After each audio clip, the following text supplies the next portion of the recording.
Muy buenos días. Se celebran hoy los 10 años exactamente desde la caída del muro de Berlín. Un acontecimiento histórico que sirvió para cambiar el mundo y que sirvió para celebrar el triunfo de la democracia y la libertad. No obstante, 10 años después del fin del orden bipolar, el mundo sigue en transición. Fracasado el comunismo, hay quien proclama el triunfo de un pensamiento único, sacralizado por el imperio del mercado. Con las ideologías tal vez en crisis, los ciudadanos siguen esperando respuestas que puedan hacer frente a los desafíos de la globalización, un fenómeno desencadenado por la revolución tecnológica. Es verdad que ahora se asegura una y otra vez que el dinero es el que manda, pero al tiempo se ha generado un derecho de injerencia por razones humanitarias y se han dado pasos para que los crímenes contra la humanidad no queden impunes. Nuestro invitado de hoy ha estado y está permanentemente en la lucha por la libertad y la justicia. Exiliado de su país Uruguay tras el golpe militar en 1973, vivió en Argentina, Perú, Cuba y España. Este año ha recibido el premio Reina Sofía de Poesía Iberoamericana y es además de un inspirado poeta, narrador, dramaturgo y ensayista. Ha escrito Buzón de tiempo, La tregua, ¿Quién de nosotros?, su primera novela, Perplejidades de fin de siglo, El amor, las mujeres y la vida, o El olvido está lleno de memoria, hasta llegar al último rincón de haikus, un libro inspirado en una forma tradicional de la lírica japonesa, en el que cada poema, encerrado en 17 sílabas acotadas en 3 líneas, sirve para definir una duda, una opinión o un sentimiento. Es por eso que dice que todo cabe en 3 líneas. Don Mario Benedetti, poeta, narrador, muy buenos días. Buenos días. Vamos a ver, 10 años exactamente hoy de la caída del muro de Berlín. ¿Podemos decir todavía hoy que la batalla por la libertad no se gana nunca? A la vista está que no se gana. Después de todo lo de Yugoslavia, ahora lo de Chechenia, y todas las guerras que se están dando en el mundo gracias a las religiones, a los fundamentalismos, a los fanatismos. Yo creo que falta mucho para que haya paz en el mundo. En su libro Buzón del tiempo relata también algunas de las amargas realidades vividas durante las dictaduras militares en América Latina. ¿Cómo no? Y ahora todas las transiciones a la democracia debaten entre memoria y olvido. ¿Usted cree que no hay que olvidar nunca? Yo creo que no. Yo creo que un pueblo solo, digamos, adquiere su derecho a un mejor futuro si salda cuenta con su pasado. Esto no quiere decir venganza ni rencores. Yo no pretendo que se torture a los torturadores ni que se mate a los asesinos políticos, pero sí que se informe sobre todo eso, que el pueblo sepa lo que pasó. Eso me parece esencial e indispensable para aspirar a un futuro mejor. El otro día le oí recitar Rincón de Haikus en la presentación del libro, con un público entusiasta que se reía, se emocionaba. Y a mí se me quedaron 2 en la memoria. Uno decía más o menos, a los 30 canción protesta, a los 60 canción de próstata. Más o menos. Más o menos, ¿no? Y el otro que decía, dijo el Papa, no hay cielo ni infierno, vaya noticia, ¿no? ¿Qué es el haikus? Bueno, el haikus es una forma lírica que inventaron los japoneses allá por el siglo XVI, creo, y que tiene una particularidad que usted ya la ha mencionado, ¿no? Es una estrofa que es un poema, ¿no? De 17 sílabas en 3 líneas, un verso de 5, uno de 7 y uno de 5. Ese es el haiku clásico. Después se ha deformado, se le han agregado sílabas los propios japoneses, pero la forma clásica del haiku es ese. Y a mí me sedujo mucho el haiku en un libro de Julio Cortázar que apareció después de su muerte, que se llamaba Salvo el crepúsculo, y él había tomado ese título de un haiku estupendo de Basho, uno de los autores de haiku más famosos, uno del siglo XVI, creo, y que decía algo así como: ya nadie recorre ese camino salvo el crepúsculo. Entonces me dio por investigar el problema de los haikus y me leí no sé cuántos libros sobre haikus y traducciones de haikus al español. Yo no sé japonés, claro. Y me encontré también que en las traducciones casi nunca se empleaba la forma clásica. y que había muy pocos poetas que escribían en español que habían respetado esa forma para un contenido original.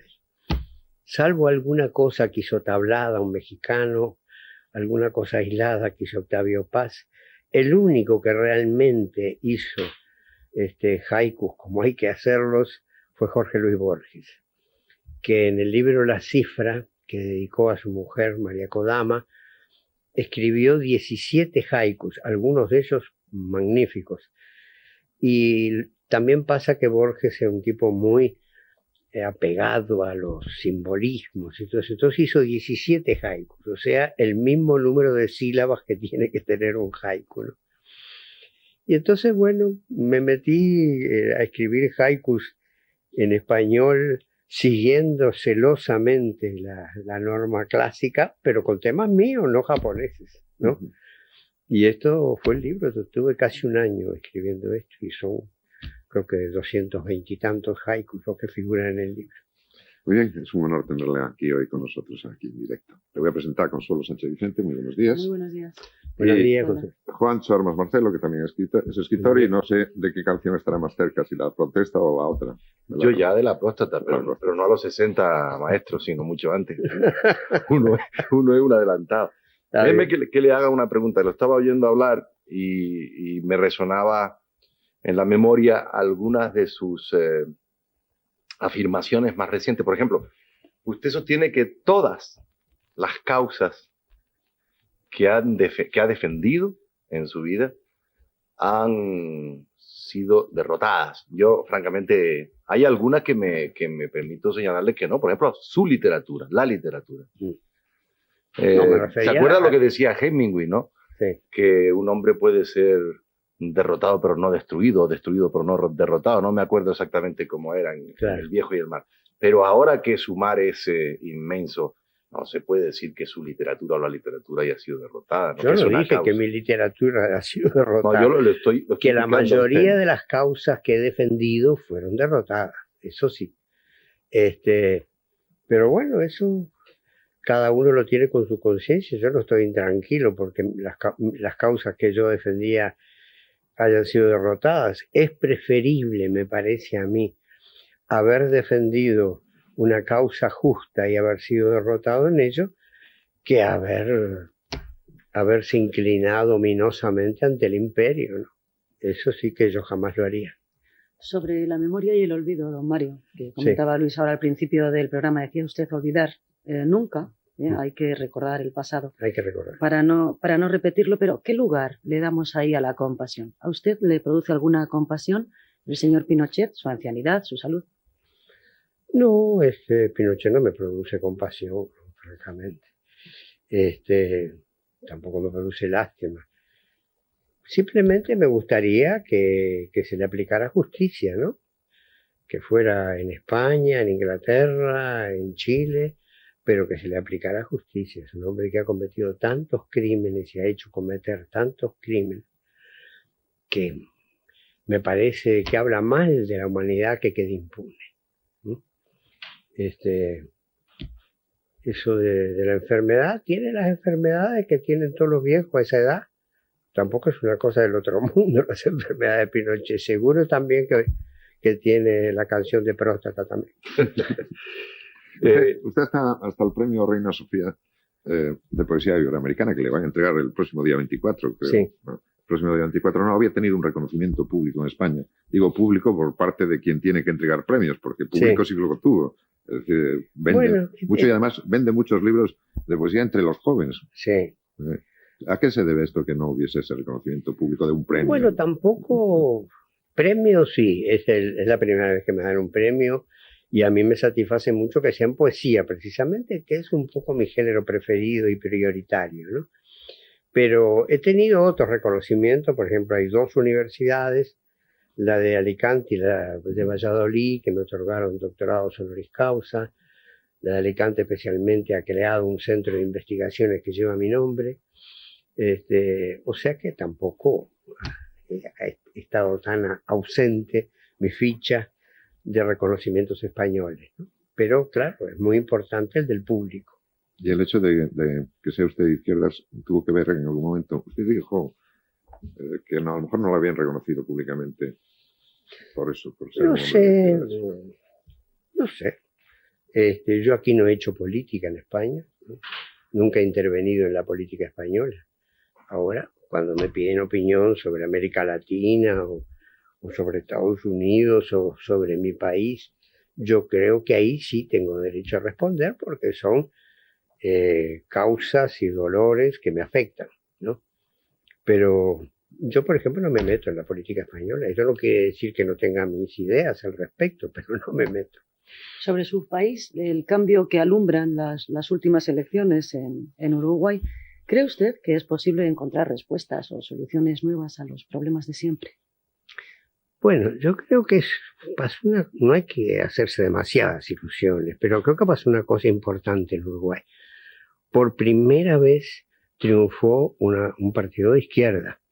Si hubiéramos estado con la constitución vieja, la que rigió hasta ahora, ya Tabaré Vázquez sería el presidente. Pero como esto se lo veían venir los dos partidos tradicionales, inventaron lo del balotaje. Y entonces ahora hay que ir a una segunda vuelta. Pero el partido que ganó las elecciones fue el Frente Amplio. Y en la Cámara, en diputados y en senadores, que eso es sin balotaje, ¿no? Eso es definitivo. El Frente obtuvo 40 diputados y 12 senadores, cosa que jamás había ocurrido. Y además no solo de ganar en Montevideo, que hace ya tiempo que se gana en Montevideo, se ganó como en 5 departamentos del interior y en 5 más salió segundo. O sea, que es una fuerza que ha tomado fuerza, ¿no? Ahora vamos a ver qué pasa en el balotaje. Hay gente, personajes del Partido Blanco que han decidido no votar al Partido Colorado. O sea que se van a abstener o van a votar al frente. De todos modos, las encuestas dicen que va a ser una elección muy reñida, la del balotaje. Porque también no hay que olvidar que blancos y colorados sí son los dos partidos tradicionales, ambos conservadores, pero también han sido enemigos, ha habido una guerra civil entre ellos, ¿no? Entonces, aunque no haya sido de esta generación, sino de anteriores, son cosas que no se olvidan porque hay muertos, heridos, prisiones, exilios también entre ellos, ¿no? Así que yo, sin hacerme demasiadas ilusiones, pienso que en una de esas el Frente gana el balotaje. Hace 30 años, señor Benedetti, su país, la República Oriental del Uruguay, era, no sé si eso responde a la realidad histórica y a la realidad política y cultural, pero era considerado como una suerte de Suiza sin ninguna discusión en el ámbito de la locura latinoamericana, políticamente hablando. Uruguay, tanto o casi como Chile, no se tocaban, eran dos países como muy civilizados. Y luego estalló esa terrible historia que acaba en tantos golpes militares y en dictadura. Jorge Castañeda, el que usted conoce, el analista mexicano, culpa en cierta medida, no responsabiliza más que culpa a unas facciones de la izquierda más o menos violenta, digámoslo así, más o menos radical, de que todo eso se haya ido al traste, la utopía, lo hacen la utopía desarmada, que todas las izquierdas se han ido poco a poco al traste a partir de los años 60, en función de plantear, en lugar de reformas graduales, lentas, que fueran ganando territorio, plantear la guerra de guerrillas y, en todo caso, el golpe de Estado subversivo. ¿Cuál es su opinión a este respecto después de sufrirlo usted tanto? Claro. Sí, después de todo, los Estados Unidos ganaron su independencia también con guerra de guerrillas, ¿no? O sea que en todo caso, ciertos movimientos armados de América Latina han seguido el ejemplo de los Estados Unidos. Yo creo que hubo errores, que se cometieron serios errores, pero que también había tal corrupción, tal entreguismo, y aquí no me estoy refiriendo a Uruguay concretamente, sino en general en América Latina, tal entreguismo de la soberanía nacional, que esas cosas despiertan reacciones, incluso populares. Por ejemplo, la deuda externa, los intereses leoninos que nos cobran a los países latinoamericanos, ¿no? Lo que pasa que, y esa es un poco una de las diferencias con Europa, ¿no? Nosotros a los Estados Unidos los conocemos hace mucho, ¿no? Hace mucho. En Europa recién lo están empezando a conocer, creo que a partir de la guerra de Yugoslavia. Porque otras veces la intervención de Estados Unidos, bueno, fueron intervenciones como las que hubo después de la Guerra Mundial, ayudando a los pueblos que habían quedado muy perjudicados, pero a nosotros nunca nos ayudaron, siempre nos sacaron todo lo que pudieron. Ahora, con lo de Kosovo, quedó bien claro que el único que manda es Estados Unidos. Le quedó bien claro a Europa que el único que manda es Estados Unidos. Y bueno, y que tienen derecho a bombardear y a equivocarse en los bombardeos, matar al que no querían matar. Y para evitar una gran masacre, cometieron una masacre mucho mayor. Y parte de todo ese desatino aparece ahora con la de Rusia y Chechenia. Como es Rusia, que la tienen de aliado, entonces no la rezongan con respecto a Chechenia y que haga lo que quiera. Entonces todas esas cosas me hacen pensar que Europa está aprendiendo su lección norteamericana. ¿Cuál es la moraleja de esa historia? América ya ha aprendido esa lección, deduzco de lo que usted está diciendo. De repente empezó a haber golpes de Estado, de repente ahora ya empieza a haber elecciones. ¿Cuál es la moraleja de esa historia de que tenemos que enterarnos quién manda? Espontáneamente los de América Latina, ¿no? Por ejemplo, el ejército uruguayo, que era un ejército muy civilista, que siempre había acompañado los gobiernos legalistas y todo eso, un día los americanos vieron que eso no les gustaba y citaron a los militares uruguayos para convertirlos en torturadores, y los convirtieron en torturadores en las escuelas del Canal de Panamá. Y también llamaron a los chilenos y a muchos argentinos, que eso ya no tenían necesidad de ser enseñados, ¿no? Ya eso lo sabían bien. Pero el ejército uruguayo era un ejército muy respetuoso de las leyes. Tan es así que hubo algunos militares uruguayos que fueron a la escuela de Panamá y renunciaron, se vinieron otra vez para el país, porque no podían aguantar las lecciones de tortura que les daban los norteamericanos. La próxima semana hay una cumbre iberoamericana en La Habana, a la que han decidido no asistir ni Argentina ni Chile por el caso Pinochet. Eso le parece grave, porque puede suponer el que, no sé, pierdan sentido estas cumbres iberoamericanas, ¿no? Unos sitios donde iban a discutirse los problemas, precisamente. Sí. Bueno, hay que ver por qué. Yo entiendo que Chile, por motivos internos, ¿no? Y porque quieren tener de nuevo a Pinochet allí para juzgarlo, aparentemente, bueno, que tenga ese problema que no es con Cuba, sino que es un poco con España o con Inglaterra, ¿no?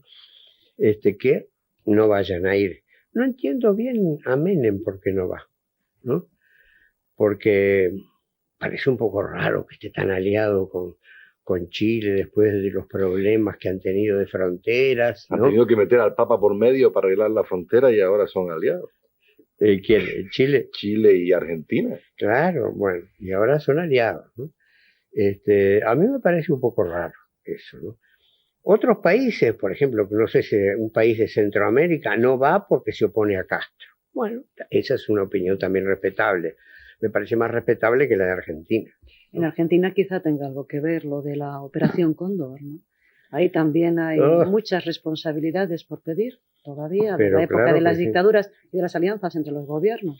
Y ahora, hace pocos días, el poeta argentino Juan Gelman Me iba a preguntar. presentó una carta respetuosa pero dura al presidente Sanguinetti reclamando por su nuera y por su nieto. A su hijo lo mataron, ¿no? Pero a la nuera y el nieto parece ser, por todas las informaciones recogidas, que los llevaron a Uruguay. Y que en Uruguay lo sacaron de uno de los cuarteles que había allí, primero con esta señora embarazada, y después que tuvo el hijo, la sacaron con el hijo, ¿no? Bueno, entonces Gelman quiere saber qué pasó lo que pasó con el hijo ya lo sabe. Pero ¿qué pasó con su nuera y con su hijo o hija? Porque ni siquiera sabe de qué sexo es el nieto, ¿no? Bueno, y por favor le pidió a Sanguinetti que averiguara y demás. Sanguinetti demoró 150 días en contestar, y para contestar nada, para contestar que no pudo averiguar nada. Lo que pasa, evidentemente, es que allí los militares todavía tienen su fuerza y le habían dicho a callarse, ¿no? A callarse porque el propio Hellman mencionaba con su nombre y apellido los militares que se habían ocupado de su nuera y de llevársela y eso, ¿no?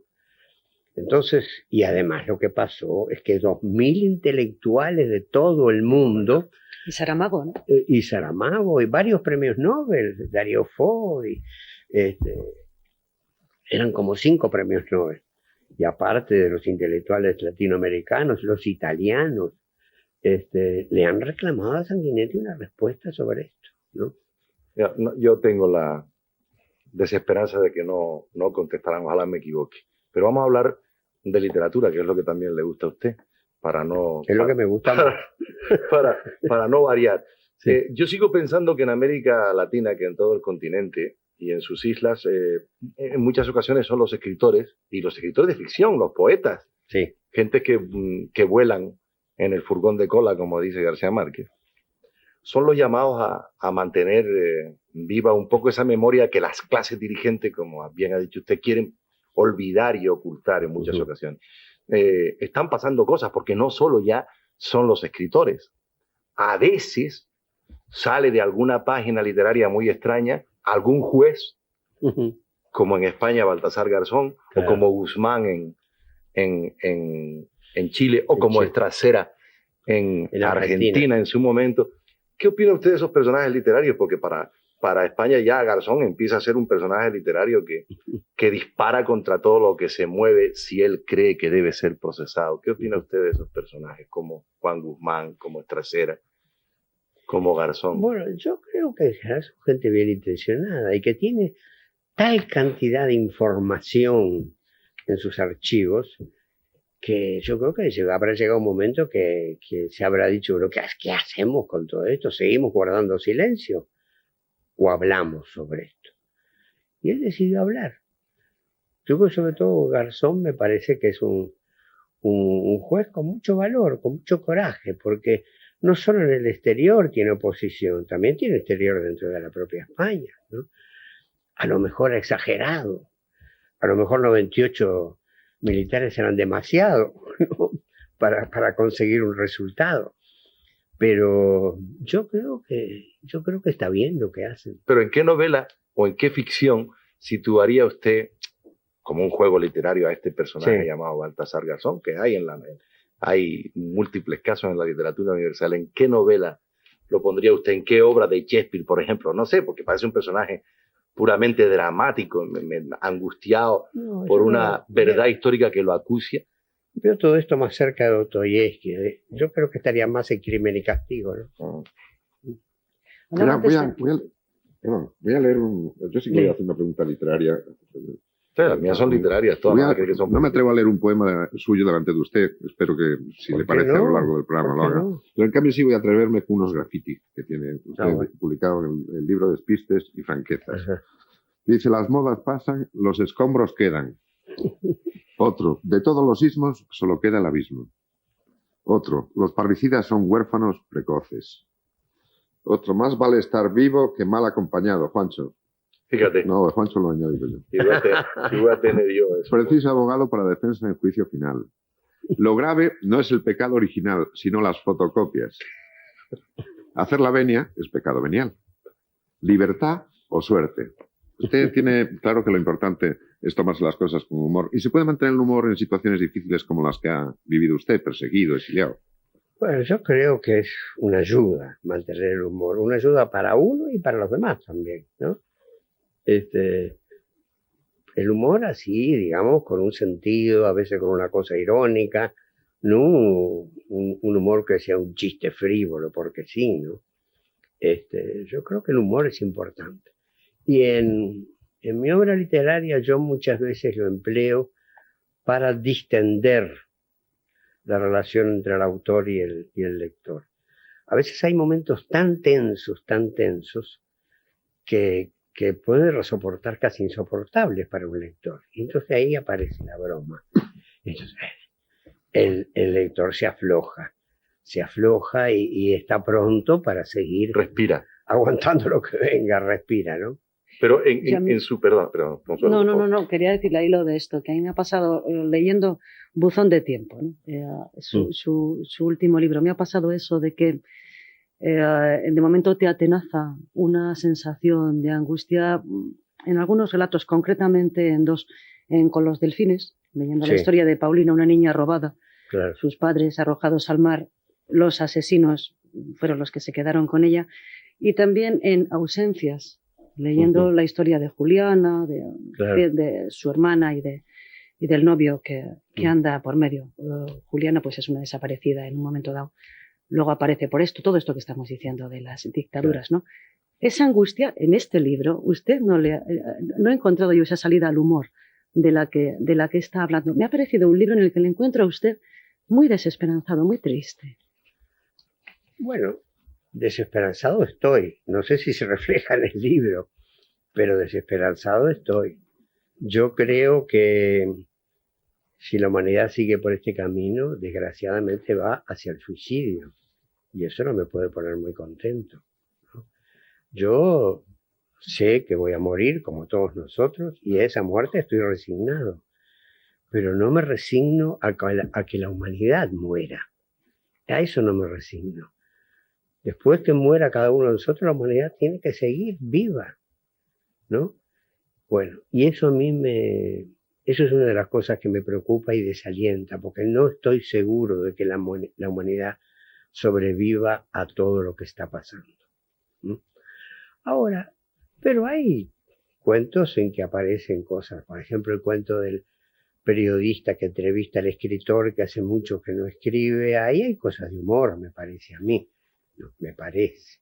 Yo, mire, señor Benedetti, le interrumpo, yo lo leo desde el año y pico, y la novela, el libro que más me ha interesado es del año 63, el libro que más me ha interesado suyo y me sigue interesando, es Gracia por el Fuego, que es una referencia para leer todo lo posterior. Yo no creo que usted tenga humor, yo lo que creo que usted tiene es ironía, y una ironía en muchas ocasiones que quizás es lo que Consuelo le quiere decir, ácida, desesperanzada, digamos. Sin embargo, hay otro novelista que fue amigo suyo y usted lo admiró mucho, que es Juan Carlos Onetti, también de su nacionalidad. Además, creo que lo dirigió usted en la revista Marcha, si yo no me equivoco, durante un tiempo. No coincidimos, pero yo fui muy amigo de Onetti, ¿no? Que sí que utiliza un término que es demasiado duro, que es el sarcasmo. Usted no llega al sarcasmo, no. Sí llega a la ironía, pero Onetti sí era ácido en su literatura. Mire, yo le diría lo siguiente. Primero, el humor que yo empleo es un humor que es una de las pocos legados positivos que nos dejó el capitalismo inglés. El humor nuestro es un humor bastante británico, ¿no? Y por eso es irónico. Y yo recuerdo siempre una vez que estuve en Oxford y di una conferencia a hispanistas ingleses. Y bueno, y todo anduvo muy bien, pero al final dejé 2 cuentos que tenían un ingrediente de humor. Estos ingleses se han reído como nunca he visto reírse a un público mío, porque les estaba dando un poco el humor de ellos. En esa época, ya ahora, los ingleses no tienen el mismo humor, ahora tienen los hooligans, ahora apoyan a la OTAN, ya, eso es otra cosa muy distinta, los ingleses de ahora. Pero por otro lado, ¿usted me permite leer algunos haikus? Sí, faltaría más. Donde me parece que sí, que hay humor.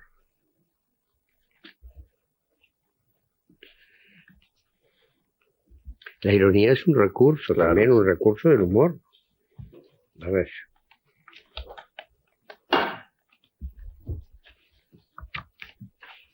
Mientras lo busca, leo un párrafo de una de sus novelas, Despistes y franquezas, y dice: veamos, dijo el profesor, ¿alguno de ustedes sabe qué es lo contrario de in? Dice, out, respondió prestamente un alumno. Dice, no es obligatorio pensar en inglés. En español, lo contrario de in, como prefijo privativo, claro, suele ser la misma palabra, pero sin esa sílaba. Sí, ya sé, insensato y sensato, indócil y dócil, parcialmente correcto. No olvide, muchacho, que lo contrario del invierno no es vierno, sino el verano. Está bien. Bueno, aquí, por ejemplo, hay alguno, dice, si no se esfuman, hay que tener cuidado con los fantasmas.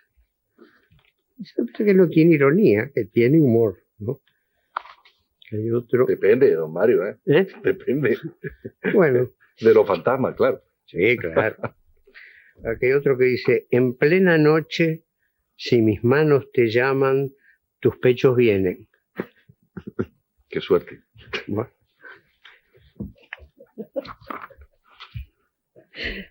Aquí otra que dice, esta sí tiene un poquito de ironía. No me seduce el burdel del poder, prefiero el otro. Y luego otro que dice, nada conforta como una teta tibia. Dice, o mejor dos. Ya que estamos, ¿no? A ver si hay algún otro que sea... Tiene muchos poemas de amor usted, ¿eh? Sí, aquí también hay poemas de amor. Y su mujer no le pregunta de dónde saca tanta sabiduría. No, ella es muy discreta. Eso quería yo preguntarle, no de su mujer, claro, sino del erotismo de sus poemas y de sus novelas. Ahora vamos a entrar en cosas comprometidas. No, pues yo me puedo negar a contestar también, ¿no? Aquí otro que dice, cuando prometen, los políticos ríen con los suplentes.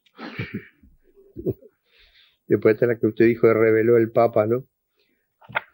Bueno, yo creo que estas son Una me ha sorprendido porque he leído que una de sus auténticas pasiones o verdaderas pasiones es el fútbol. Claro, hombre. Un fútbol Sí, sí. que es un elemento más del mercado, con fichajes supermillonarios. Hay actos de violencia también. Claro. Incluso se dijo en algún momento que era el opio del pueblo, ¿no? Sí. ¿Qué elementos positivos ve usted en el deporte, en ese deporte? Ojalá que el fútbol siguiera siendo eso, un deporte, un juego, ¿no? Yo fui muy hincha de fútbol ¿De Peñarol o de Nacional? de Nacional, por favor. No molestes, por favor. Yo fui muy hincha de fútbol, tan hincha que iba todos los fines de semana, incluso durante un tiempo hice en periodismo una sección humorística sobre el fin de semana futbolístico, ¿no? O sea que estuve como 2 años haciendo eso.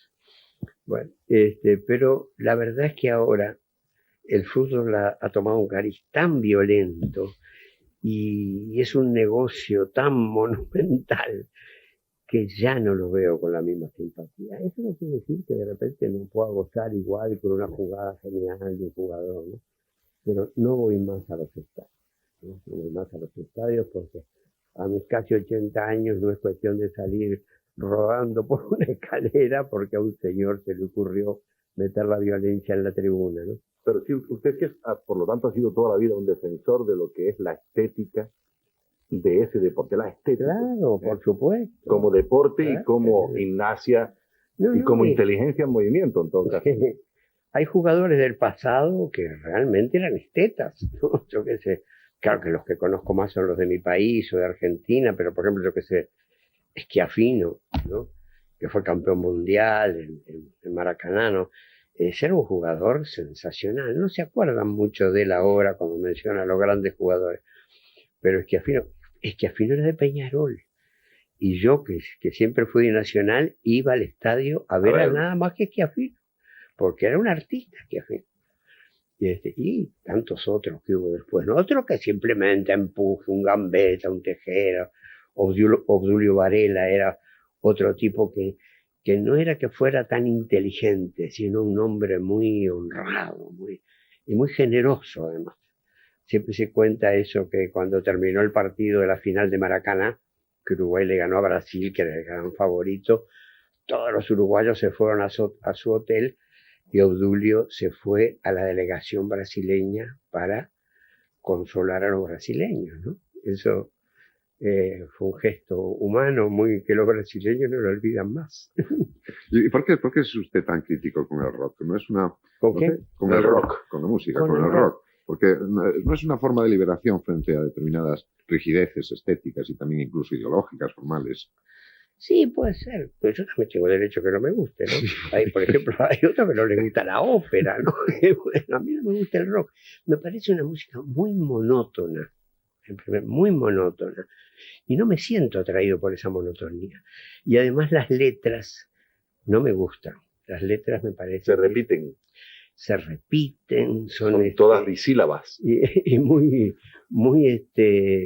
frívolas. A mí me gusta ese tipo de música hasta los Beatles y a lo mejor hasta Sting. Sting me gusta bastante. Un poeta, sí, claro. Pero Sting, por ejemplo, tiene letras que son poemas. Y esa es la cosa de la música popular, que las letras sean poemas. Y sus poemas han sido cantados por Nacha Guevara, por Serrat y por otros muchos cantantes. Por 40 y tantos cantantes. ¿Y qué siente un poeta? Se siente identificado porque no es lo mismo la letra de una canción que un poema, ¿no? No. Al principio le pusieron música a poemas míos, pero después yo empecé a advertir que no es lo mismo un poema que una letra de canción. Entonces empecé a escribir letras de canciones, que están incluidas en mis libros, ¿no? Pero que son letras de canciones, no son poemas. Y yo he disfrutado mucho con los cantantes y los músicos y todo eso, ¿no? A mí me gusta trabajar con los músicos, pero sobre todo hay que ser amigo del músico para trabajar y del cantante, ¿no? Porque hay que tener suficiente confianza uno y otro para decirle, mira, que el cantante te diga eso yo no lo puedo cantar, ¿no? O que uno mismo, el que está haciendo la letra, dice, mira, esto no va a ir con la música que estás haciendo.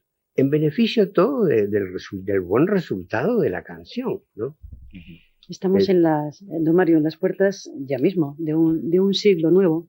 Aquí también en su libro Buzón de tiempo en el acabo se habla usted de transitar al nuevo siglo con los pies desnudos y habla de algo que a mí me ha llamado la atención, que es el dolor de la alegría. ¿Cómo es este siglo que viene? ¿Cómo lo ve usted? Yo les digo, yo lo veo con mucha desconfianza y mucho escepticismo. Eso que digo yo del dolor de la alegría es que me parece que si uno en determinado momento se da cuenta que es capaz de sentir tristeza, auténtica tristeza, bueno, yo creo que es una buena cosa. Eso provoca alegría también, porque significa que uno tiene suficiente sensibilidad como para sentir tristeza ante el dolor. Y que uno no es así uno tan duro, tan cruel, tan insensible como para que el dolor le pase por encima, ¿no? Es que hay dolores, nos contaba un invitado que estuvo aquí ayer, que es el fiscal Castresana, que durante la instrucción en Argentina de todo, en fin, el tema de Estrasera, el informe Sábato, a las secretarias que tomaban notas de los relatos de las torturas de las personas bajo la dictadura había que relevarlas cada 10 minutos, porque no aguantaban. Porque no aguantaban. Me lo he recordado cuando hablaba usted de que había militares uruguayos de su país que no aguantaban las enseñanzas de la tortura, ¿no? Sí. La humanidad, nunca vamos a dejar de ser así de crueles. O sea, esto está en los genes de la sociedad, del ser humano, la crueldad, me refiero. Bueno, creo que era Sartre que decía, ¿no? Dice siempre están diciendo que la tortura es inhumana. No, la tortura desgraciadamente es humana, decía Sartre. Y por eso es lo terrible, que la practiquen los seres humanos, ¿no? Y sí, está eso en el ser humano, lamentablemente, pero está, ¿no? Y lo que tenemos que hacer es tratar de que disminuya, tratar de que haya factores de educación. En esto es muy importante la educación. Que haya factores de educación que vayan de alguna manera disminuyendo la injusticia, la crueldad. Ustedes ven, por ejemplo, lo que pasa en los Estados Unidos, dentro de los Estados Unidos, ¿no? Que yo creo que ese es el gran enemigo que tiene Estados Unidos y el que lo va a derrotar dentro de Estados Unidos. Usted ve esos niños, esos adolescentes que aprenden a tirar todos los días, animados por sus padres que les dan clases de puntería y todo, después salen, se meten en la escuela, matan a los maestros, matan a los compañeros, otros se suben a una habitación y hacen una matanza de la gente en la calle. Eso es una cosa de educación. En otros países sucede como una excepción, pero en Estados Unidos casi una rutina, ¿no? cuál es el legado que han dejado todas estas dictaduras en América Latina? Las dictaduras que usted dice que ahora, al cabo del tiempo, hay dos tipos de personas, los olvidadizos y los olvidadores, ¿no? Sí, Que tratan de, unos que se olvide y otros tratan de olvidar. claro. Para no sufrir, para no tener el Sí. dolor, ¿no? Sí. ¿Qué legado han dejado a las dictaduras allí? Y no es muy buen legado que digamos, ¿no? Porque además dejan en los pueblos, pueblos que no han participado en la tortura ni nada por el estilo, pero dejan tal ambiente enrarecido en la sociedad que eso después se refleja en los años futuros, ¿no? Yo digo que uno de los peores legados que nos dejan las dictaduras en América Latina es un legado de mezquindad. En mi propio país, antes la gente era más generosa, más solidaria, ¿no? Y hoy, tal vez porque no tiene tiempo para dedicarlo al ocio, el ocio es una actividad muy creadora, ¿no? No tiene tiempo para el ocio, entonces a veces tiene que asumir 3 empleos para poder vivir él y su familia, ¿no? Entonces, todo eso son cosas que van deteriorando el ambiente, ¿no? Y bueno, llega un momento en que eso se nota, ¿no?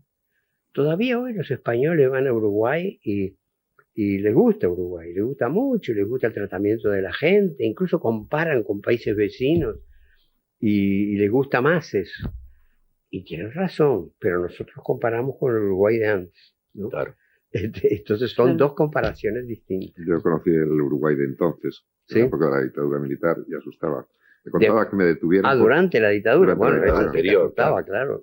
Le conté que me detuvieron por entrar por la puerta de salida, cosa que no me había ocurrido nunca en la vida. Sí. Dije, por aquí no se puede entrar, que es la de salida. La Así entrada que- estaba muy vigilada y la de salida no había nadie. Y ahora en adelante no cometa más ese disparate, No. por favor. Preguntaré dónde está la entrada. Pregunte dónde está la entrada. Déjeme una tregua Sí. haciendo alusión al título de otra de sus grandes novelas. Dice usted que el único istmo que va a permanecer es el abismo. Sin embargo, a lo largo de toda su poesía, a lo largo de todos, incluso de sus ensayos más ácidos o más desesperanzados, por utilizar un término suave, y en sus novelas, todo eso hay una pátina muy, muy evidente de erotismo, mi querido amigo. Sí. Eso no va a quedar, hágame el favor, se puede equilibrar, como dicen los gallegos, el que peca y reza empata. Por lo tanto, Sí. hombre, si queda el abismo, no va a quedar el erotismo como una gran solución educativa para Y además para está la el istmo de humanidad. Panamá también. Y no se olvide del istmo de Panamá también, que también Eso queda. no lo ¿no? conocías. Quiero decir, Sí. el erotismo no es uno de los grandes motores del ser humano para superar no solo sus miedos, sino también sus muchas desesperanzas. Yo diría que el amor, más que el erotismo. El erotismo es una forma del amor, un capítulo del amor, una especialización del amor. Pero es más importante el amor que el erotismo. Puede haber erotismo sin amor. Y Se ve muy frecuentemente. Si usted entra a un burdel, practica el erotismo, pero no tiene por qué practicar el amor, ¿verdad? Digo yo. a lo mejor también, don Mario. No No, me, lo mejor no me es parece. Lo mejor es la combinación. No me parece incompatible. No. Lo mejor es la combinación, amor con erotismo, eso por supuesto, ¿no? Pero no siempre es tan fácil que se dé. El amor es de los valores o de las cualidades humanas que cuando ya ha vivido uno mucho y tiene experiencia, es sabio, como usted, valora más que otros asuntos que cuando somos o son más jóvenes Claro. las personas se le dan mayor importancia, ¿verdad? O sea, al final el amor, la amistad, Sí. lo más íntimo. Yo creo que a mí me interesan mucho las relaciones humanas, en lo personal y en lo que escribo. Si usted toma un libro como ese, Buzón de Tiempo, será más triste o más alegre que otros míos, pero el tema son las relaciones humanas, ¿no? Y bueno, y dentro de las relaciones humanas yo creo que el amor es una cumbre de esas relaciones humanas. porque hay otras. El odio es una relación humana también, no muy recomendable Detestable, por otro lado. en las escuelas, pero también es una relación humana, ¿no? Pero las relaciones humanas son muy ricas y sobre todo para ser aprovechadas por los artistas, no solo por los escritores, sino por los pintores, por los músicos, ¿no? Las relaciones humanas son como un tesoro para el arte. Usted ha escrito 70 libros y dice que no tiene tiempo. Por eso dicen sus amigos que si hubiese tenido usted tiempo, acabaría usted solo con la selva del Amazonas, ¿no? ¿Y qué puede hacer? Vamos a ver, un escritor, usted que ha escrito 70 libros, ¿qué puede hacer un escritor? ¿Qué se puede hacer con un soneto frente a un mundo injusto? Frente a un mundo injusto. Nada del otro mundo, no. Yo digo siempre que una revolución no se echa abajo con un soneto, ni una dictadura se echa abajo con un soneto, ¿no? A veces pueden adornar un hecho político, como fue la canción aquella de Afonso, ¿no? ¿Cómo se llama? Grándola Vila Morena. Grándola Vila Morena. Bueno, esa fue una Portuguesa. canción que adornó un momento revolucionario, pero la revolución no fue provocada por la canción, no, fue provocada por otros motivos y razones. Hablando de revolución, Fue la que indicó el inicio de la revolución. Cuando Claro. se oyó por la radio se pusieron en marcha. Sí, sí, sí. hablando de revolución, don Mario, usted es un gran conocedor y un gran amante de Cuba, que ya ha citado aquí Luis Mariñas como inmediata geografía de la celebración de una cumbre. Ya sé que a otros presidentes hispanoamericanos o iberoamericanos hay que pedirles muchísimas cosas, sobre todo a las clases dirigentes que sean más honestas de lo que han sido hasta ahora, que es lo que usted pide durante toda su vida. Pero ¿qué le pediría usted en esta circunstancia a Fidel Castro? Eso lo tengo muy claro. ¿Qué le pediría a Fidel Castro como hombre, estemos o no de acuerdo, relevante, muy relevante, estemos o no de acuerdo con él en el concierto político hispanoamericano de este final de siglo? Lo primero que le pediría sea que aboliera la pena de muerte. Yo estoy tajantemente contra la pena de muerte con cualquier país que la aplique y con cualquier ideología que la sostenga. Pero por supuesto, no nos vamos a rasgar las vestiduras condenando a Cuba porque condenó a muerte a, yo que sé, a 4 o 5 en los últimos 15 años, cuando Estados Unidos condena a muerte más o menos a 1 por semana, y además menores de edad, etcétera, ¿no? Y en casi todos los estados de los Estados Unidos existe la pena de muerte. Yo siempre les he pedido a los cubanos que dejen la pena de muerte, porque así dejan solo a Estados Unidos con la pena de muerte.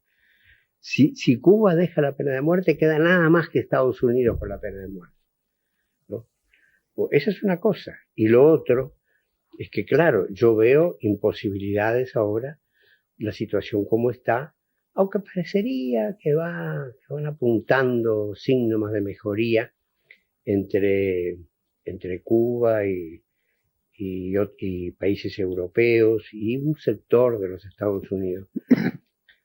Yo le pediría a Fidel que cuando fuera posible, cuando terminaran los bloqueos y todo ese tipo de injusticias, que llamara a elecciones, que tuviera una actitud democrática.